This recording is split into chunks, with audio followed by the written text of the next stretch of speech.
Hello and welcome to another episode of Soul Nectar Show, that show where we talk about all things essence, where we gather around the campfire and we share our stories of connection to that which is bigger than us, to the big mystery, the divine plan, the synchronistic connections, the moments, the mystical experiences, and all that good stuff that helps us to discover at a deeper level who we really are in truth as we enter into a new understanding about our journey of life at this time on the planet. And boy, we're experiencing so many things in 2020. What a powerful year.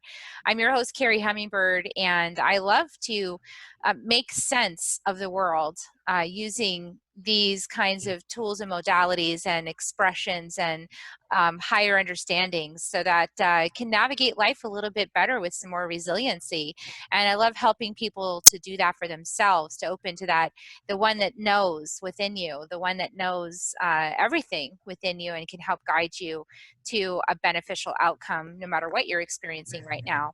And so I love also interviewing people on my show who have some beautiful messages to share, and we can have some awesome dialogue that hopefully opens your own heart and addresses something you're going through right now in a way that opens you and gives you some insight. And so today's guest is Melissa Oatman. Welcome, Melissa. Thank you. Hi, how are you? I'm doing well. So Melissa is from Collinsville, Illinois. In addition to teaching German, Melissa is a healer, a channeler, a spiritual teacher, and an intuitive. She hosts Awaken Your Inner Awesomeness, a weekly podcast dedicated to improving lives and deepening spirituality.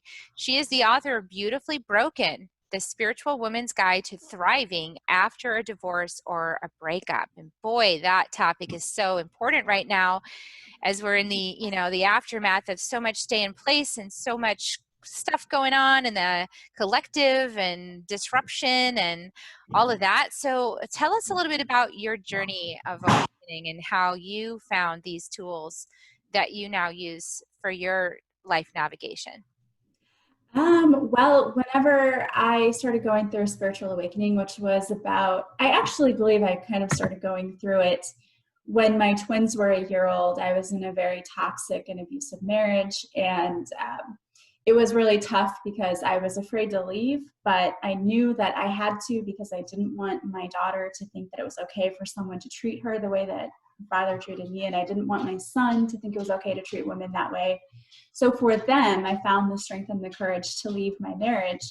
And I was not working at the time. I had stayed home with my children, and I had a degree in business and an emphasis on international business, but I hated the business world so much. It just was not my thing at all. And so I had to figure out what I was going to do with my life. So I decided to go into teaching because I love German too, and I love to travel. And I had substitute taught when I was pregnant because I had to lighten my workload. And so I loved it. I loved interacting with the kids, and I thought, this is where I need to be because I love making connections with people. So I went back to school full-time and had my twins, so it was a full-time job being a parent and also going back to school. And then about 2 years ago, I went through a breakup, and I kept thinking to myself, oh my gosh, there has to be more to life than this. Why am I always picking the same kinds of relationships? And that relationship wasn't abusive, but I was still being with people who I was giving, and they were taking, and there was not an equal balance in the relationship. And so what I discovered was that I was a people pleaser from way back, and I had all of these limiting beliefs and conditions that I had placed on myself that I'd learned from childhood. I had learned early on that it was my responsibility to make others happy. So for my whole life, that's how I lived, was pleasing other people and making sure that everyone else was happy. And guess who wasn't happy? I was the only one not really happy because I was too busy trying to please everyone else. So my spiritual awakening started then. I started listening to a podcast. I had an hour's drive to work, and I needed something to take my mind off of things. So my brother said, you should listen to podcasts. So I did, and I think I looked up spirituality because I was just needing something. I needed a sign from God, where am I supposed to go now? And this podcast popped up called Stepping into the Light. And I started listening to it, and the person who hosted the podcast was a healer. And the more I listened to it, she said, anybody can be a healer. You have to awaken that within you, and as if that's your purpose. And the more I listened to it, the more I just really felt a calling. And I had been told years ago that I was a healer when I went to a psychic fair with my sister. And the person that I saw said, you know, you're a healer. You're supposed to be doing this. And I thought that person was insane because I didn't think I had any abilities whatsoever. But that year, I started awakening more to the abilities, and I would get information about people that I knew was not coming from me. So I knew that there was something more there. So I started working on my spiritual gifts, deepening my spiritual awakening, and I became a Reiki practitioner. I took Reiki 1 and 2, and I also took a mediumship course, and I took a past life regression course, and I just started really diving in. And the more I started diving in, the more I felt like I was at home, and that this was what I was supposed to be doing. It was like the missing piece of my life. Not that I didn't feel happy before, but there felt like there was something missing. And it was that missing piece that I found. And I learned this whole journey of self-love and how I have to be the one to love myself first and put myself first before I can find someone who's worthy of loving me as well. So it really all started on this journey. And then I really felt a nudge to write down my memoirs. I started writing about my experience in a toxic marriage. And I really just thought it was going to be just a cathartic journaling exercise for myself. And the more I started writing, it just like flew out of me. And I thought, okay, this might actually be a book. And before I knew it, I had 10 chapters, and then I had 12, and I ended up with like 14 chapters. And I thought, this is a book. So the next step for me was finding someone who would publish the book. And I always kept in my mind that I could self-publish if I wanted to, but I sent it to all kinds of publishers. And one small publisher said to me, I don't normally publish adult books. I usually publish children's books, but I'm a Reiki practitioner, and I was just drawn to your book. And she read it and said, I knew I had to publish it. So it just came out in January. I do, personal coaching with people to help them live their absolute best lives. I do meditations and tappings with people, and I host my weekly podcast. So this has been my journey, and I have to say it's been an exciting ride so far, and I'm loving every single minute of it. Ah, it's beautiful. Yeah, there's so much to learn on this plane of existence right now. We've got so many centuries of the same kinds of patterns being run over and over and over and over again. And now we've got this flipping the script happening, and we're in the middle of the script flip. And in the middle of that flip, we're kind of turning upside down world into right side up world. Yes. Then it feels awkward and strange as everything's dismantling and falling apart. And it's like some people might be having this feeling like you might have experienced at the end of your relationship, like, well, this is all I know. And even though I know it's not good for me, I want to keep it because I don't know what's next. Like, I don't know the unknown on the other side of this.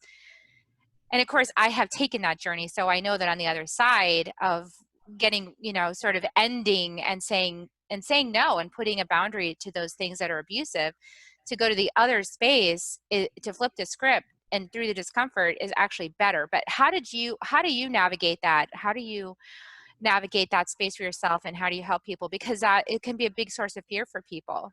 It can. And I always tell people, when you're in the midst of the transformation process, it can feel ugly and it can be painful, but you feel so much better on the other side of that. If you liken it to being like a butterfly, those early stages of the butterfly aren't that beautiful, but what comes out on the other side is, and it's sort of like peeling away the layers of an onion.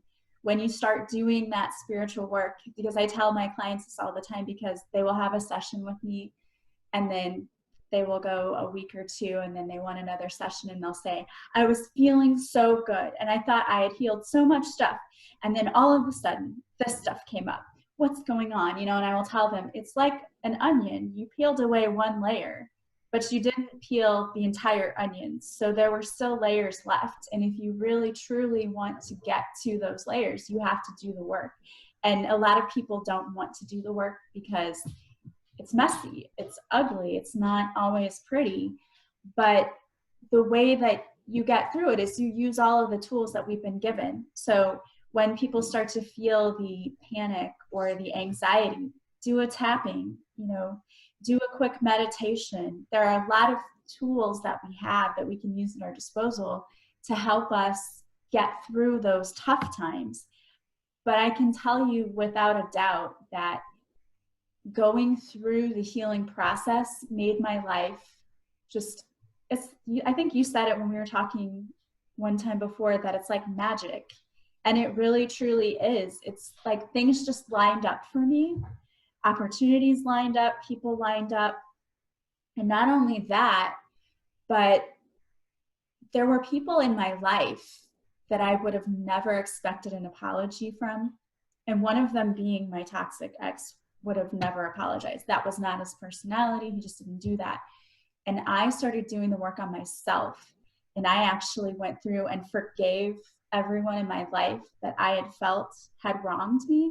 And I knew I wouldn't get an apology from, but I had to forgive them to let go of the heavy baggage that I was carrying around from whatever had happened. He actually called me to apologize for how things had gone with us. And I really, truly believe it's because when we do the work on ourselves, the people that we're most connected to can feel that energetically. And it causes people to, people either fall away because you're no longer in the same vibration. And if that happens, it was meant to happen. Or they rise up to meet where you are because they don't want to fall away. They still want you in their life. They still want to be an important part of your life. So I feel like that's the dynamic that happens when you work on yourself. Those who are meant to be in your life rise up to meet where you are. And those who aren't kind of fall away, but you realize they weren't really for my highest good anyway. And we meet other people who are part of our soul tribe who sort of take those places. At least that's what I found. Yeah, I've definitely experienced that as well. Much to my disappointment, but I also I've been starting to study gene keys, which is like another way to understand yourself, because this is the part of the journey. It's like, for me, on the other side of that door, that decision to step into the void, into the unknown, and to heal myself, and was like to stop going to weekly psychotherapy sessions, trying to take responsibility for the entire situation and blame myself and shame myself and label myself so that nobody else had to face themselves, which is what I was doing, and then to go into this other part where I'm like, oh, that's really interesting. Okay, so tell me more about me. Like, why is it that I do this? Or so in my gene keys chart, I have disappointment as one of my shadows. So I get disappointed. So, and I was like, well, I was thinking about that the other day. Like, well, why do I get disappointed?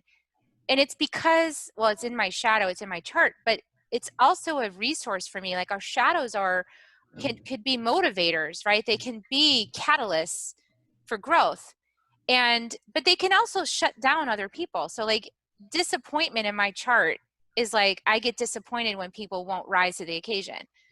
I get disappointed when they can't see what I see. I get disappointed when I can forgive but they can't.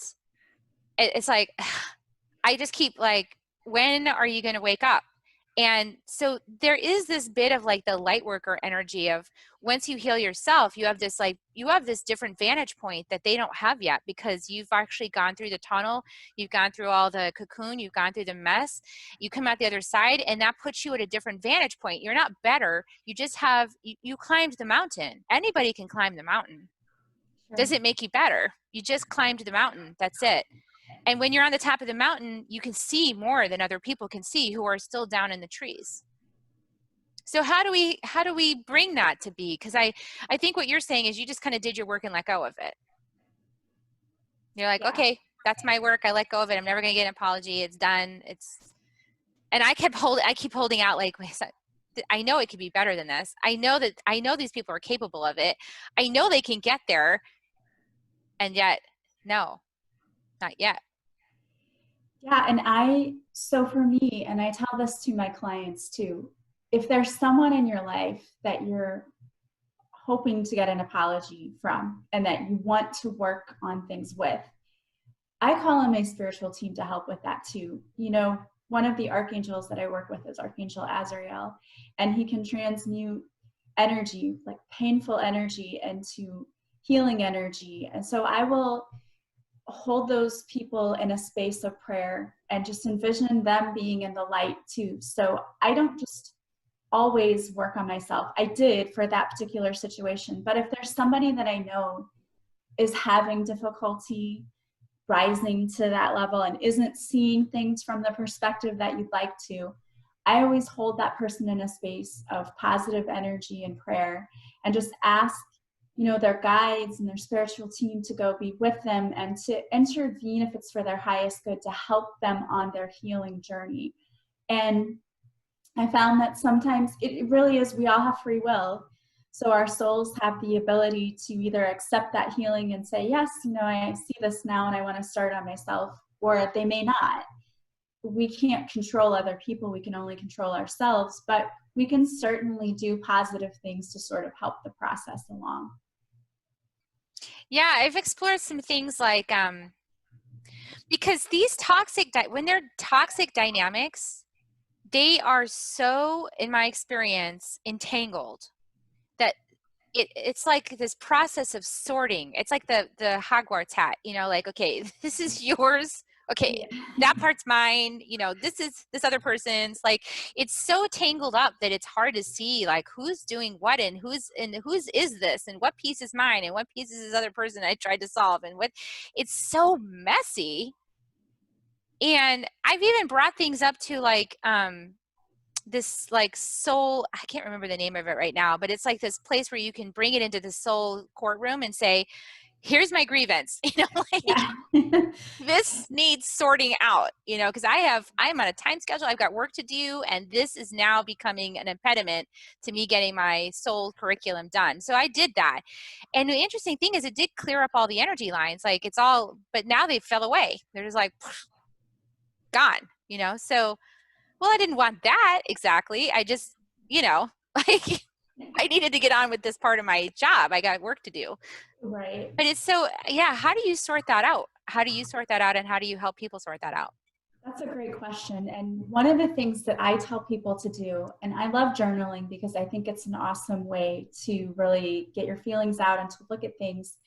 I tell people the important thing that a lot of people miss is we have to look at the situation as though we were just a third-party observer of the situation. So you have to take your emotions out of it. And that's what a lot of people can't do. They just can't look at the situation without getting pissed off or feeling hurt or all of the feelings that happened and were triggered by the event. And that's what makes it hard to really be able to distinguish, okay, what actually happened? What is going on here? Because we tend to make things a lot worse than they are when our emotions get involved. And I don't say that to downplay any trauma anyone has been through, because I know, trust me, I've been through trauma and my children have been through trauma, so we understand trauma. But when you are able to take yourself out of the situation and just say, okay, I'm going to look at what happened and I'm going to write down what happened as though I were writing a police report. Okay, well, my mom said this to me, and when she did this, this is how I responded. And then it triggered this. I was feeling this. Because then what you can look at is, why did it trigger that? Why did it trigger you? What was the trigger? And usually it made me feel like I wasn't good enough. And there you really get to the trigger, which had nothing to do with what your mom said. It had everything to do with the internal lack that you felt, that I didn't feel like I was good enough.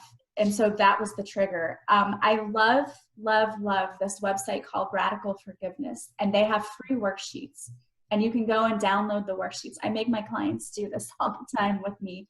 And we sit down and we go through the worksheet, because what it does is it actually makes you look at the situation like you are a third-party observer. Then we list all of the emotions it made us feel. And from there, we realize I made a soul contract with this person to come here to learn this specific thing.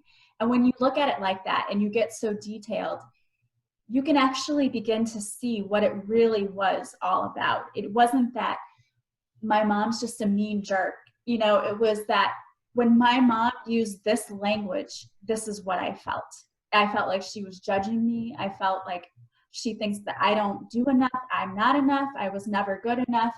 And it just triggers this whole inner child wounding that we all have. I mean, I don't know many people who escape childhood without having some kind of wounding, because as I tell people, children don't come with manuals. It would be great. We get 1,000-page instruction manual on our brand new car, but they send children home from the hospital with a look of like, God help them and good luck. That's about all we get. So we do what our parents did or what we know. So that's why those cycles continue until someone finally says, you know what? No, I'm going to be the one who breaks the cycle. Yeah, I'm going to be the one that breaks the cycle. I'm going to find out. It's like, and we have so many tools now for this. Like we've got, Yes. human design type charts. We've got gene keys. We've got all these modalities that help us get in there and like understand like the psychology that this person's chosen for this lifetime and the psychology you chose for this lifetime and like how they interrelate and, where are the matching wounds? Like, where are the places where, oh, that's a match. Oh, okay, we got to work this out together because this is not working. And for me, I went through the radical forgiveness part because I don't think you can get through it without going through that process. Like you have to go through that process to get through the other side, because one of the things that process does is a little sneak is that you realize it's a mirror and it's all you. Like you actually are the one that you're judging. It's just fascinating. It's a sneaky little process. But the cool thing is that I was also able to bring myself into gratitude. So I'm not sure if that's part of that process or I took a step further, but I was like, listen, all the things I think my mom did to me, which are many, then I can go through that list and go, okay, that thing actually serves me now. Because like, for example, my mom is super unpredictable. She's just, so my kids say I am. I've really tried to be steady, but sometimes you can't. If you're an emotional being, I'm emotionally centered. I have flows, I have ups, I have downs, I have, my mom too. So like big flows, big adjustments. And so that can be scary to a little kid, and that can make a little kid like go, like for me, I was like, ooh, what kind of mood she in, so I sorted through that. I was like, oh, well, I'm grateful for that, because actually that taught me how to be a feeler, that tested my empathy skills. Like I was able to feel her, on the way home from work. I could feel her. I could feel her miles away. Like I could feel her like a half an hour away and just go, okay, is she in a good mood today or is she in a bad mood today? Which one is it? And then decide if I was going to hide or is going to be available. So, this is training ground without even realizing you're being trained for what you're going to do in your life, which is, it's what I do today, right? This is what I do. So, and I've said that to other people before. I think that so many people who are healers and spiritual teachers have been through so much in their lives. And I think it's because you have to, in order to be able to empathize with people and to show them, look, this is how you heal. Because I think, who are you going to take advice from? Somebody who had the perfect idyllic life? No, because you won't trust that person. They don't know you. They don't know your story. But if you really want to work with someone, you're going to pick the person that you know has been down the same path you have and knows that you recovered and you made it on the other side, because they look at you like, I am you and I want to get to where you are now, and you know how to do it because you did it. So I think that that's why so many people who signed up and agreed to come here to work, to be a light worker, to be a healer, we signed up to go through a lot when we were younger so that we had the experience when we were older to really fully step into our power as light workers. I agree. And it's not over. Here's what I've realized is that that's a lifelong commitment to face your mirrors and it's a refinement. It's a refine. So like all the dark tunnel of despair that I got myself into using the traditional modalities, the psychotherapy and all this stuff, like just from the mind that we know doesn't totally get it all because it's all subconscious, and we got to work in the subconscious in order to heal. All that stuff, like that was painful. That was like kludgy and painful and difficult and like a boulder, and like trying to move this big boulder up a hill. But on the other side of that, I got so much healing and I got to this place now where I'm feeling really good, right? But that my job's not over. It's just a refinement. It's a refinement. I think the Absolutely. more we stay on it, then the more service we can be to other people. Yeah, I agree with you totally. I always say to people, I'm a lifelong learner, and I always will be. I'm never going to be the best version of myself, because that's always a work in progress, and it continues. And like the layers of the onion, there will always be things that come up where, you know, you will say, oh, there's something else I need to work on, or there's something else that I could be better at. So I agree with you there. I think it is always a process. And the compassion of being able to really know the journey, like the steps through the journey, is so important, because how else are you going to guide somebody unless you know the guideposts and you've experienced them energetically, emotionally, and you've moved through those places. There is no faking it on this path. And there's no like simple go to school and take an exam and you're done and you just like go get a job. No, this is a No, different thing. absolutely not. No, it's definitely not. And people come to me all the time and say, I feel like I'm going insane. I feel like I'm crazy. Everyone else in my life doesn't understand because they're not at the same place.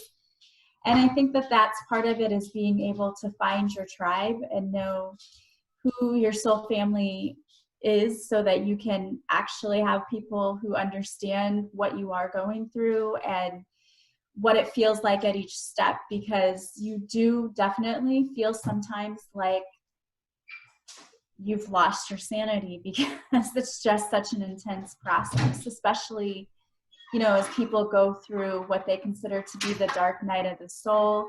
It's what a lot of people refer to it as, where it's that place where you're really facing your shadows. And it's not always a happy, fun place, because, as you said, when you go through that radical forgiveness, they have a way of making you realize, oh, these are my shadows. This person mirrored in me what I didn't like about myself and what I needed to heal and fix in myself. And that's not a fun thing to be faced with sometimes, but it's so necessary. It really is. It's necessary. And we have that relationship with our children by default. Even it's like a huge setup, like, because the clarity, I realized that I just had another level of realization, understanding about children, is that, like, when I had my children, they basically got woven into my web. Like, whatever my web of consciousness was, their web of consciousness got woven by my web of consciousness that I was sorting my way through.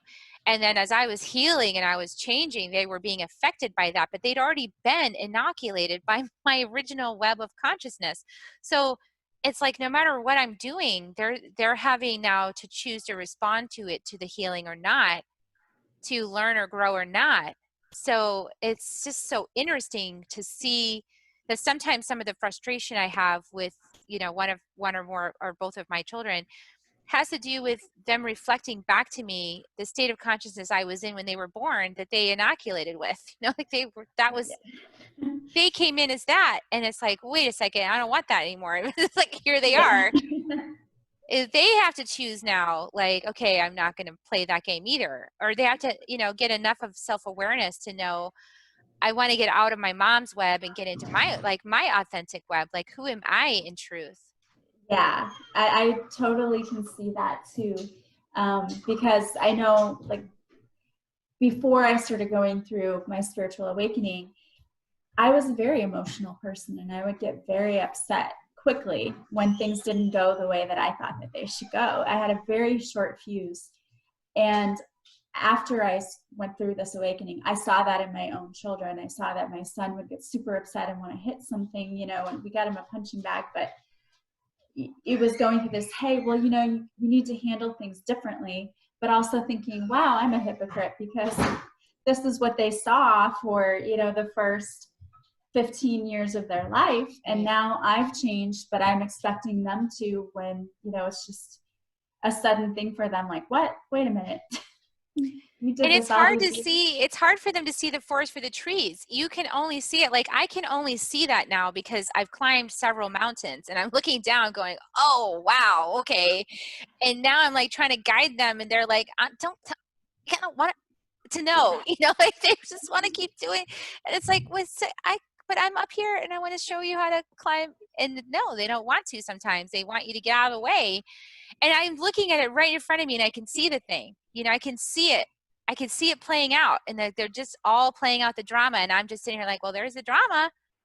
Yeah. It keeps playing out because they can't see it. Yeah, that is so true.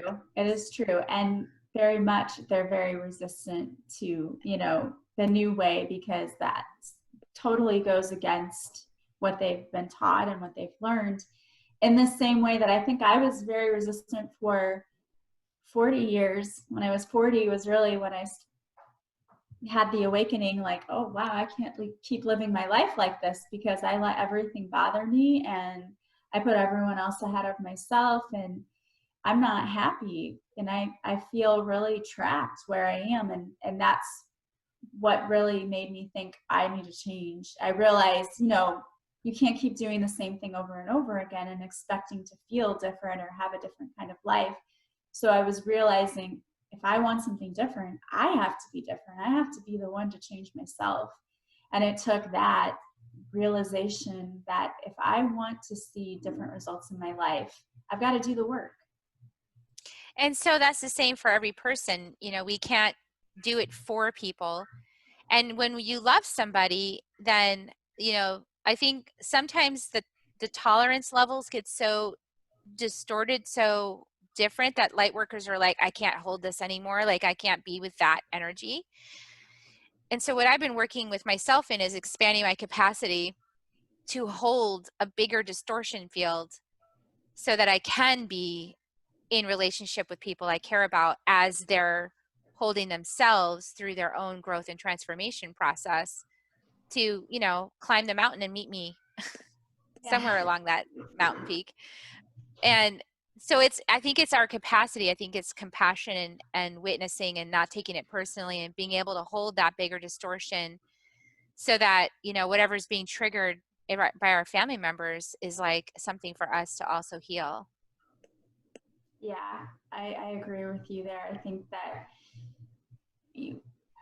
we have to be a little bit more patient with people, because as we're going through this process, they don't understand it at all. So like you said, you're way up here, and not that you're better than anyone else, because it's not about that, but you're looking at it from a completely different perspective. Mm-hmm. And I don't think some people are capable of even seeing that perspective.